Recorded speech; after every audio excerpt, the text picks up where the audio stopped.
Where facts come first and where news is done right.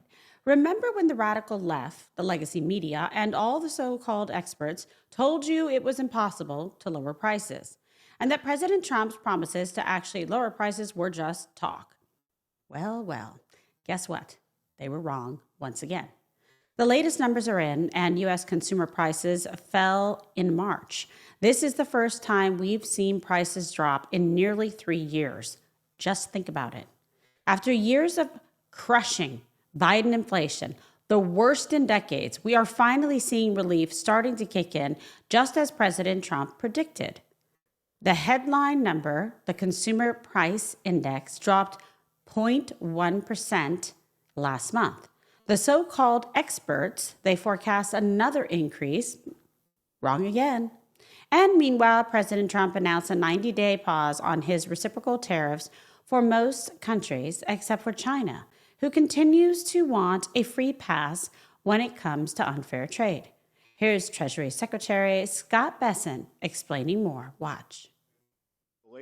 Unfortunately, the biggest offender in the global trading system is China, and they're the only country who's escalated. And I can tell the rest of the world that I'm not sure whether it was the prime minister or the economic minister in Spain made some comments this morning, oh, well, maybe we should align ourselves more with China. That would be cutting your own throat, because I can tell you that these Chinese exports that the U.S. tariff wall is going to keep out, that China, for all of you who can remember that Disney movie of the brooms carrying the buckets of water, that is a Chinese business model. It never stops. They just keep producing and producing and dumping, and it's going somewhere. And I think, Rob, at the end of the day, that we can probably reach a deal with our allies, with the other countries that have been long-term. They've been good military allies, not perfect economic allies, and then we can approach China as a group. Remember, this isn't just about economics. It's also about national security and protecting our most critical supply chains. Here is Agricultural Secretary Brooke Rollins laying it all out. Take a look. Security issue, whether it's timber or food or energy, whatever it is, if we're relying more on other countries, that's not what's best for America. So opening up the forest lands and a percentage of those, ensuring that we're moving permitting more quickly, ensuring we're deregulating will bring more prosperity, not just in the cost of the good, but also to rural parts of America, more jobs, better jobs, and we're really excited about that. The president's vision is right on, and we've been implementing it at USDA. And in the House of Representatives today, the lower chamber delivered President Trump a major win, voting to adopt the president's budget blueprint to get our spending under control and get this country back on track. Joining me now to react to this and so much more, author of the White Privilege album and The Woking Dead, I love this, PR guru, AJ Rice. Pleasure to have you back on the program. Smart guy, but a funny guy as well, so we always love having you. Let's jump right into the tariffs. I'm really fascinated to see what you think about this whole situation. Obviously, there's been a lot of press about it. The so-called globalist elites, okay? They have a whole complete meltdown over anything and everything that President Trump does. They just can't, they just hit the button, meltdown. Is this trade war more like President Trump forcing China's hand and boosting American industry? Well, it is. It's about circling the wagons of Western civilization, and in some cases, just all of civilization against China, because China is slowly going to become isolated here. They asked Australia for help, and Australia said, "No, thanks. We're not throwing in with you." I mean, look, China is absolutely a homicidal regime, but in some cases, it's also a suicidal regime. They don't place, any type of value on human life, let alone all this plastic garbage that they're shipping out through Temu and these other things around the world. And I will say this, KG, and you know this, right? Politicians of both parties are guilty for really the last 40 years of basically allowing the Chinese, who is our mortal enemy, to slowly gobble up all the things that made us an independent, great country.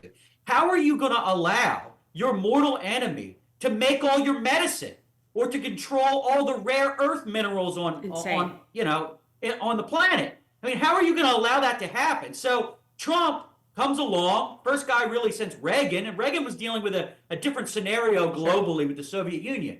So everyone else has been patting themselves on the back, all the libertarians, all the this institute and this institute of dorks and that institute of wedgie takers for years. Wait, what, wedgie? And yeah, I mean, and until populism comes along and Trumpism, no one was willing to take this on. They were okay with leading from behind, like Barack Obama used to say, and allowing the Chinese to eat our lunch on pretty much everything we will ever need if we ever have to fight them in a hot war. It's absolutely right. You know, for decades, politicians tiptoed, right, around Beijing. Trump basically kicked down the door, okay, and called them out. You know, in your opinion, you know, was that confrontational, quote, you know, America first style the only language, quite frankly, that Beijing will actually understand, you know, after years of being coddled and treated like a little swaddled baby? Right. And look, part of the theory was that, you know, China, that eventually, and, you know, this is sort of modern communism, that China would allow, you know, through sort of some sort of weird libertarian osmosis of the power of the free market, that 1.3 billion, person penal colony, which is what it is, would somehow allow, you know, that free trade would sort of change their culture or change their demeanor. But look, they're showing us just this week who they are. They are in a dogfight now with Donald Trump on trade and on tariffs. And what do they run to? Well, one of their chief propagandists this week is tweeting out videos of Mao Zedong. That's what they go back to. So, look, Americans go back to George Washington, we go back to Franklin or Lincoln or TR or Reagan, but no, they go back to when they're cornered, and I don't see Putin coming running to help them either, might I add, not yet anyway. When they're cornered, they start sending out videos of the greatest hits of the 20th century. And what is the greatest hits? The greatest hits is anywhere between 65 million to 100 million people exterminated, including many of their own people. So sad. It's very tragic. And thank you for, pointing out the history there, which I think is important to grasp and understand and never forget. You know, watching the Democrats lately, it sometimes feels like tuning into a sitcom, not a very good one, where the cast, you know, hates the scriptwriter. It's just revolt. You know, they'll deliver the lines, but they can't stand the script. Now, between the infighting and trying to sell us on one bad policy after another, you know, where's the biggest disconnect? Is it the message? Is it the messengers? Or is it the product itself? Well, I mean, the product shot. This last election wasn't just a woke Waterloo; it was a globalist Waterloo too. Yeah. For them, and they don't know how to regroup. I mean, they lost all kinds of figures. You know, we've talked about it before. They lost Tulsi, and they lost people like Naomi Wolf, and they lost, Joe Rogan, who voted for Bernie Sanders once upon a time. They lost the oldest male heir of the most famous Democrat family in the last century, which is RFK Jr. They lost Elon, who was more than happy to continue to stay a Democrat as long as they didn't, lose their minds. So this is like the Exxon Valdez leaking. And what's crazy about it is, what have they decided to show us in the last 100 days? Yeah. So China's showing us who they are by tweeting out Mao, the genocidal maniac. What are the Democrats doing? Well, they have marched out Black Little Mermaid, Congresswoman, my girlfriend, Jasmine Crockett, girl, they put her out there, right? So she's now their press secretary. And what have they been for the last 100 days? Well, they've been for turning around planes full with cartel members and landing them in your backyard. They've been for the assassination of healthcare executives on the streets of Manhattan. They've been for burning Teslas to the ground. They've been for sending men into Nancy Mace's bathroom on Capitol Hill, right? Crazy. And they've been for, the Jew hunters, Snow White and the 7 anti-Semites on Columbia's campus. hunting down Jewish students and Israeli students. It's crazy. This is who they are. This is who they are. Look, I'm a marketing person, and I just want to say, keep it up. Keep it up. So crazy. You will have in the midterms if you keep this up. Yeah, it's really backfiring, and it doesn't make any sense. I mean, they have no cohesive plan. They do everything is like the exact opposite of like winning or a positive outcome. They're just engendering like rage from the other side to be like, what is happening here, and to make sure and prevent these people from ever getting in power again. And let's talk about President Trump's negotiation tactics, okay? Because there's been a lot of discussion about this. It feels like kind of like the art of the deal in action, right? Like, how crucial is that? In a little bit of a way, that unpredictability and keeping adversaries, guessing, and ultimately getting better deals for America. I mean, you are seeing a live action global stage play of the art of the deal here. It's unbelievable. And he's got the art of the deal. I mean, they're obviously not reading his book, but he's reading theirs, because he's got the art of war in one hand and the art of the deal in the other. Yeah. And he is checkmating Xi every step of the way. And look, this is never going to be a straight line, right? Yeah, you're right. Oh, wait, I mean, no negotiation is. Was ending the Civil War a straight line? No. Was destroying all of manufacturing a straight line? No. It starts with NAFTA, and then it goes on to, TAFTA and SHAFTA and stuff that Clinton did and W did and Obama did. And that's how we got here. But, it can be fixed by renegotiating. I mean, look, he's got 70, 80 countries begging to work out some kind of deal. So the question is, you have a force multiplier effect. So it's like, so if you're Japan and South Korea is watching what Japan's doing, if Japan's going to get some deal that South Korea wants, so they all start lining up behind the velvet rope. And if Canada wants to diddle itself and the EU wants to mess around, they're going to be ass out in the end of this, KG. They're because they're going to be at the back of the line, and he knows that. Yeah. And what's crazy is that, like, you would think with all these supposed millionaires there in the House of Representatives and in the Senate, that one of these people would have provided a good or a service at one time in their life or built something. I don't know how all these people got this money, but they obviously don't have MBAs.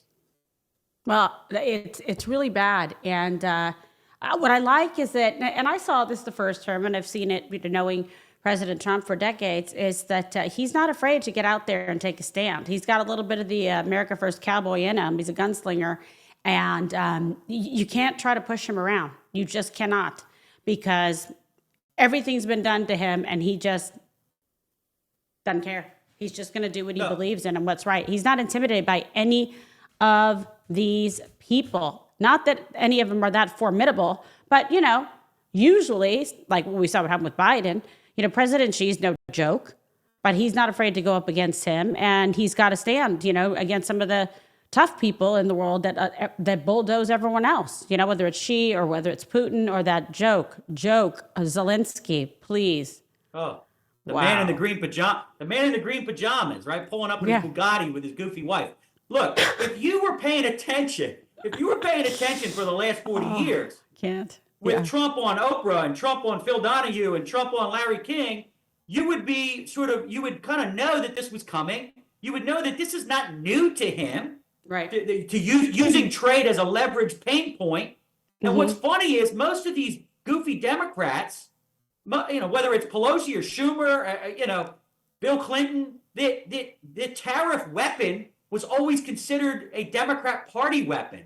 And now I see them they're all hyperventilating, going to Lamaze class and everything else to try to like justify all their billionaire shadowy friends because they lost because of the market swings. Well, look, Main Street's been getting shafted for 4 decades. It's about time they won. That's correct. Exactly. Oh my God, you had me at Lamaze, but before that, you had me at green pajamas and his Bugatti with his goofy wife. I cannot. Every time this guy comes, speaking of colors, KG, I put on the KG uniform today. I like that. Right, and it's not just because I'm Catholic and it's Lent. Okay, I'm going on with KG. Got to rock the purple. Right, I love it. You look gorgeous. I love it. So let's talk about these goofy Dems some more, because it just makes me so happy. It all seems like another example of the Democrat establishment, just being totally unwilling, okay, to even attempt to act in good faith, right?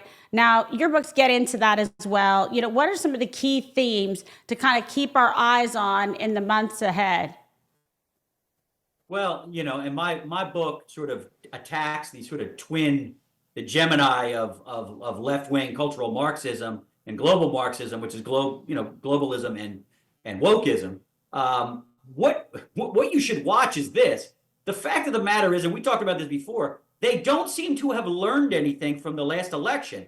They are a smaller group of people. They are more radical, right? They found every white, former washed-out hippie in the D.C. suburbs to go out to Tyson's Corner and attack the Tesla dealership, right? I don't see any brothers out there. I don't see any Puerto Ricans, KG, out there. I just see a bunch of goofy people with, you know, bachelor's degrees in underwater lesbian basket weaving. That's what I see, right? That's what I see out there. I feel like right? there's some talent in that. Wave to them. Underwater lesbian basket. Oh my But they're God. not learning their lesson. I mean, Yeah. I told you that list earlier. I mean, they are doubling down on crazy. And, you know, you do see some people like Fetterman, Stephen A. Smith on ESPN, Bill Maher, Seth Moulton had an exchange with AOC about the bathrooms. Some of them have not taken the suicide pill, and they're like, look, we look crazy. We have doubled down on the worst elements of the Democrat Party. And it's like Bill Maher said the other day, the American people respond to two things: authenticity, which is Trump. I mean, Trump is Trump, right? And the other thing is merit. So like somebody like Kamala Harris, who has neither, she's not authentic, and she didn't get where she was through merit. The American people can smell a phony. Exactly. Right? So you know, if they run another one out there in a couple of years, they'll smell that one too. No, you're absolutely right. They can't smell a phony, and she's like the least authentic person I've ever met. And her frigging coconut tree, like let me tell you something. That's crazy town right there. Okay, and let me tell you, she actually thinks she can run and wants to run for governor of California. What about them apples? Sure. I mean, we'll see. And look, there are some people, and Governor Newsom. It's funny. Who dat? He kind of, I know you know him. He kind of set a trap for Tim Walz. Pinky finger in the air, Tim Walz. Because if Gavin decides to run himself for president, he's now got tape of Walz saying really dumb stuff that he can use in an ad, because he went on his podcast and he basically, beclowned himself, saying that they're afraid of my masculinity, right? So, I mean, I don't know whether Newsom's going to set more traps for his potential rivals, but he walked Tim Walz right into that giant Tampon Tim bear trap. Oh my God! Can you even imagine? He did. These people. I mean, these people. It's so out of control. All right, so I gotta get your opinion on this too, okay? Because I've got to go through all the stuff. I go, what would AJ say? So shifting gears. I know. Well, take a deep breath together. The NBA playoffs are starting soon. Indeed. And LeBron James. Oh no. Has his own Ken doll. I know you've got a few thoughts. There it is. Feast your eyes on this. Oh, wow. It's an amazing thing. When I first saw this story, I thought it was fake. I was like, okay, that's like they're having like a series of famous Ken dolls. I'm sure Barack Obama's next. Maybe Tim Walz will get one with his pinky in the air, doing his Richard Simmons impersonation. But it's an amazing thing. I guess, Barbie is trying to reach that NBA culture somehow. And, you would think one of the ladies at the WNBA would get a Barbie or a Ken or some kind of doll first. A Barbie or a Ken doll. I can't keep track of this stuff, because when I first saw this, I just thought this was a regular, black trans Barbie doll. I had no idea it was LeBron, because he wasn't wearing a Lakers jersey. We'll see. God. Maybe that'll be the sequel, the next movie. LeBron will play Barbie. LeBron will play Barbie and Ken both in the sequel. That is so terrifying. These are the type of things that keep me up at night. Just the image. But yeah, you're right. You think they would do like a female, like WNBA, like some kind of little doll like that. I don't know. I got one downstairs that they made that looks like me. It's kind of cute. But Well, they're trying to, there's a huge market for Barbie in the inner city black youth, as you know. So they're trying to reach them with a LeBron Barbie doll. Let me just say this. I'll speak for my Philly brother, may he rest in peace, Kobe Bryant. There was never any Barbie dolls of Kobe Bryant, and there would never be any of Michael Jordan, both of which are better than LeBron James. And you know that debate's over. Come on. debate's over. You're not going to get any kind of pushback from me on that. Let me tell you. I just imagine like the agent to like LeBron's got, some famous agents and managers. Oh, wait a minute. People still aren't sure whether LeBron's better than Kobe or Mike. I know. I've got this great idea. Cue the Barbie doll. This will put us over the top. Yeah, this will put her over the top. This will decide this once and for all. Could you imagine if they went to like Michael Jordan, like, bro, you got to do a Barbie doll. It's going to be killer. This is going to be lit. You're going to be like, wow, like unbelievable. It's like, what? I don't Mike think would so. never get caught dead with no Barbie doll. No way. What he's got some daughters. That's as far as he'll go if they're playing with Barbies. Yeah, he's got like a tequila, okay? Like, yeah, exactly. That's the way to go. Yeah, not like a Barbie doll, dude, where you take your clothes off and like put the clothes. Yeah, right, exactly. Hey, LeBron, is this Barbie doll a smoothie like the rest of the Kens? Me the smoothies. I didn't want to go there, KG, but you're warming me up here in the bullpen. I don't know. Am I warming you up? It'll be like we just lost 7 sponsors. No more 1775 coffee. Joking. No, Wow, that smoothie. Wow, that's scary. But yeah, another thing to ponder. Okay, where can people get more of this fascinating analysis? Tell them where to find you and stalk you. That's right. Well, anywhere books are sold there, you can find me, in the Mattel gulag when they show up because I've been trashing Barbie. But no, Amazon, books, Books A Million, Barnes and Noble. Get yourself a copy of the White Privilege album. We just dropped an audio version. And The Walking Dead's out in paperback, and I am currently working on Volume 3. So, I'll How cool is this? I'll be ready to be canceled with Volume 3 probably next year. Okay, that's perfect. We love it. Just keep trying to cancel him because you can't. He's unstoppable, unbeatable, just like our Trumpy bear, right? That's one thing. Especially when I'm wearing purple like KG. That's all I know. This is what I love. We're like totally in sync right now. Why don't they make some dolls of us? Let me tell you. Oh, I mean, man, we'd sell way more than LeBron. I'll tell you that right no now. kidding. LeBron and his like mom's buying it, and that's about it. But we're all about you. Right. We're buying it. That's for sure. Go pick up the books. Get it. Always fabulous. We love having you on this show. AJ, you're the man. We love you, girl. You keep fighting. You're a patriot. Get after them. There you go. All right, be good. And coming up, President Trump digs coal. We're going to explain. But first, free speech is under attack. Not on this show, as you can tell. But Rumble refuses to back down. So does AJ Rice, and so do I.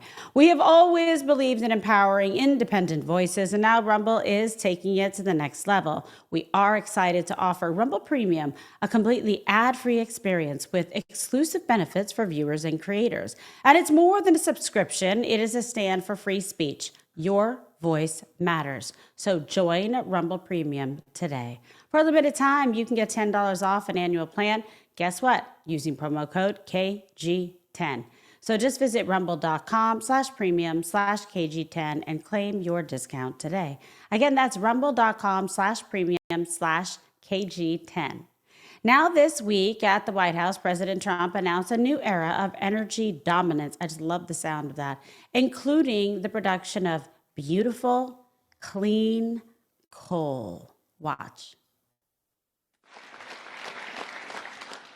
I personally thank you for what you do for our country and for our industry. It has been my pleasure to be here today to help you usher in the golden age of America. Thank you. Thank you. Appreciate that. Thank you. Thank you. Thanks, sir. Thank you.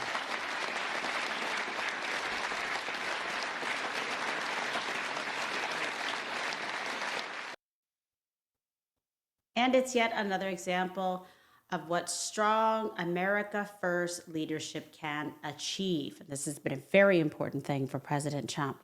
Joining us now, founder of Power the Future, Daniel Turner. Pleasure to have you back on the show again. Look, you're smiling. Trump's the president. Coal is beautiful and clean. Energy dominance. Daniel, we're seeing oil prices come down.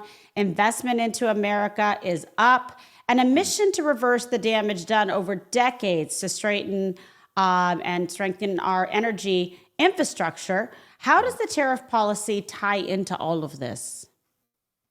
Yeah, well, it puts an emphasis on producing domestically. Don't forget the previous administration sought to get oil from Venezuela, from Iran, from the Saudis, right? Joe Biden ran around the world and asked them for oil while punishing domestic production.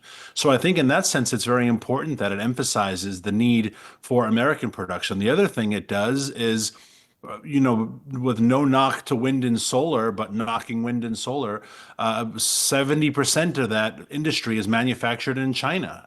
So that's going to make solar and wind a lot more expensive. And I don't know why coughing over hundreds of billions of dollars to build wind and solar is somehow green when China is building that wind and solar by using fossil fuels. So it also it balances the energy infrastructure back towards putting America first. Yeah, and it just doesn't make a lot of sense of the way they approach it. But you recently posted a video, right, about the war on coal and how it decimated American cities and towns. How will the next 4 years under President Trump going to be our unique opportunity to unleash this American energy and make rural America, great again, which I think is incredibly important. It suffered terribly under Obama, under Biden. Certainly no Hillary Clinton was disparaging to all the amazing coal workers in this country. But what do you think about this opportunity?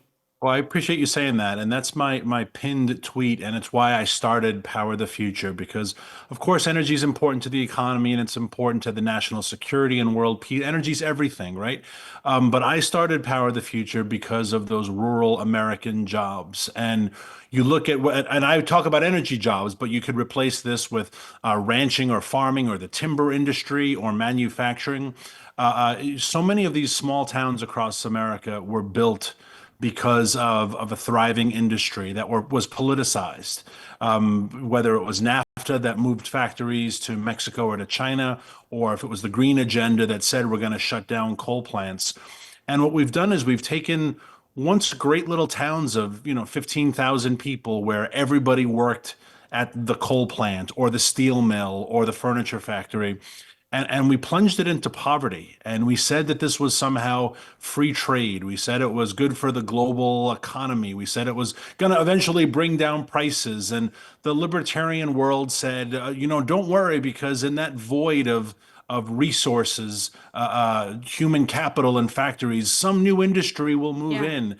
But it never did. And if you go to these small towns across America, you do see opioid problems, you see suicide problems, you see domestic violence and real systemic poverty. It's what J.D. Vance's book is about. It's what, that great series Mayor of Easttown is about. These types of towns that were left, and they weren't left because of capitalism. They were left because of globalism and corporatism. And to give them a voice in this presidency is remarkable, because they haven't had a voice ever. In 30 years, they haven't had a voice.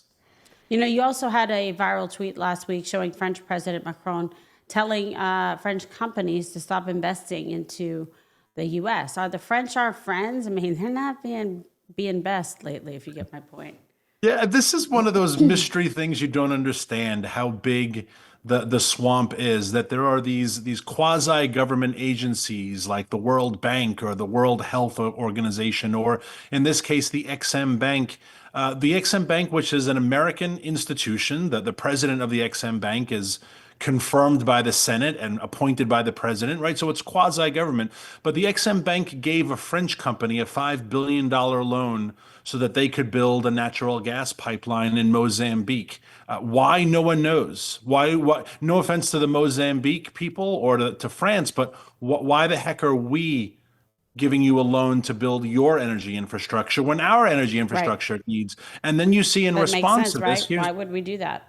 We need to Exactly. develop our Makes own. no I don't sense. understand. You know, Yeah. and this isn't building a school in Mozambique. This No. isn't philanthropy. This is building an industry that's going to compete with America. And at the same time, you've got President Macron blasting us for for blasting President Trump for trying to find equitable trade.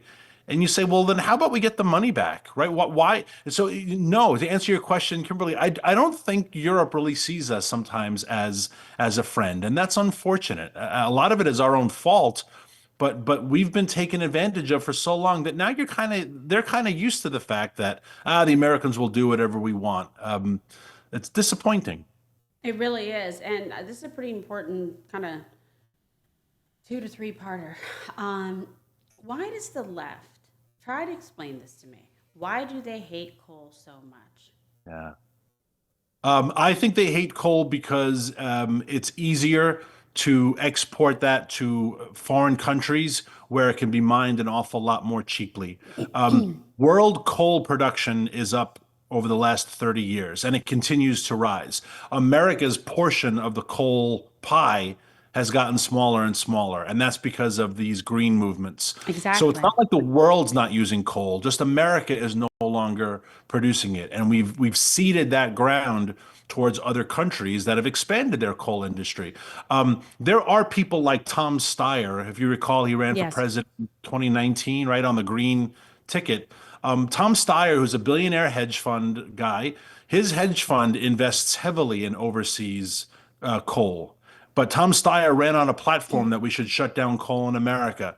I always thought that was curious that the press never pushed him to say, Sure. well, if we shut down coal in America and you use 9-year-old girls in Indonesia, are you benefiting from that? Right? Well, I think they go after coal because it's an easy target. It's middle America who they dislike. They make fun of it. Right? They call them names and you're inbred and you married your sister and we like to ridicule small town America. So stupid, yeah. But I think the people who fund the green mark. movement or the foreign countries that fund the green movement have benefited tremendously, as President Trump's pointed out, that we shut down our industries and it thrives in other countries, and they're paying for that to happen. Well, so what can the energy, department do, under Chris Wright? Like, what have you seen so far? What do you think is next, and what do you think should be next? Well, I think the proclamation of coal as a critical mineral is essential because we don't just use coal to make electricity. You can't make steel without coal. You can't make cement. President Trump's a builder. He talks about building ships again. We can't build any ship to go to sea without coal. People say, well, let's use natural gas instead of coal. Great. You can't build a natural gas plant or a natural gas pipeline without coal. So coal is the granddaddy of all energy. And without coal, we are a very, very weak country. So the best thing Chris Wright can do, and that he and President Trump did, declaring it a critical mineral means that, Big deal. God forbid 2028 rolls around and something terrible happens like 2020 and the bad people are back in charge. They can't now turn around and say, we're going to shut down coal because I'm on the campaign trail, darn it. And no, you can't do that anymore because it's critical to our national security. Important. And That was that's a very protection. smart move. Very smart move, well thought out. I'm pretty excited about that. And I think we have to really pay attention because he's got one term here and you have to think very seriously about 2028. Unless, you hear the rumors about him wanting to run again, but never put anything past Trump. Just because it hasn't been done before doesn't mean Trump won't do it. But also, and from my understanding, the Biden administration wouldn't even license or put into the public domain technologies that the government owns. They stood in the way every time, every step of the way. Yeah, and this is that notion that we're still living in the 1970s. And Joe Biden would, on the campaign trail when he was more lucid, would say, growing up as a kid in Scranton, and there was so much soot, you could run your finger across the windshield. Maybe that was the case in the 1970s, but we don't live in the 70s anymore. We Not know like that now. the Cuyahoga River caught on fire, right? We know people used to throw their garbage out the window, and we don't act like that anymore. So No. why are we pretending we're still in this polluted, we don't live like that, and the EPA needs to move with the times. So the left, the Biden administration, they use the EPA to pretend that we're always on the brink of pollution disaster, and we're not. We're a very clean and very healthy, environmentally healthy country. And so we've always gotten better, and coal has gotten cleaner, as has oil and gas, as has everything, as have cars, as we've gotten better, and not because of government, but because free markets and free people are always getting better. Government usually just gets in the way. No, you're absolutely right about that. Well, you're amazing. We love you, my good friend Daniel. Always fascinating to have these conversations. I think it's a big win for you, for the work that you do. Thank you. And, we're all for this energy dominance and putting America first. I love coal. I've campaigned, West Virginia, and all the coal miners. And it's just wonderful, all the hardworking families, that people like Hillary Clinton tried to put out of work. Well, America's back to work, and I'm really excited about this. And we're back to owning energy and energy dominance and independence. Daniel Turner, tell everyone where they can find you, because he puts out these great tweets and all this great information. Thank you. Powerthefuture.com, or I'm Daniel Turner, PTF, for Power the Future on social media. And thanks for bringing this to your audience's attention. It's great that rural America has a voice again, and it's just a great day. So thank you. It really is. I'm pretty excited about it as well. All right. Be good, my friend. Thank you so much. Thanks, Kimberly. And my closing remarks just ahead.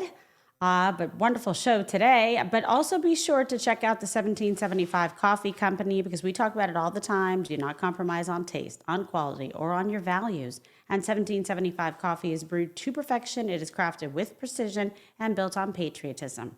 The whole farm to cup process means there is quality, authenticity, and sustainability from start to finish. All the beans are, ethically and exclusively single source. So try 1775 Coffee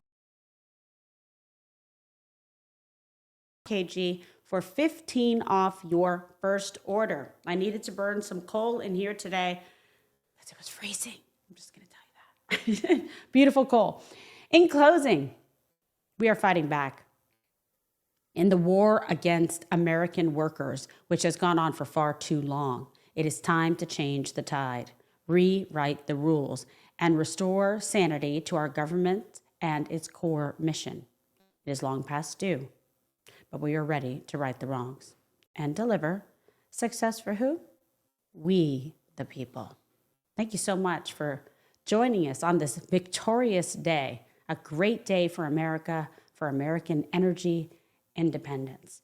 Please be sure to download the Rumble app, subscribe to my channel, turn on notifications, like and share, and tell all your friends so they know exactly where to find us. And please also be sure to follow me across all platforms: X, Truth Social, Facebook, Truth Social, Facebook, Instagram, and TikTok. Stay tuned to Rumble for all the latest breaking news coverage. I hope you all have a great rest of the day, and I'm really looking forward to talking to you.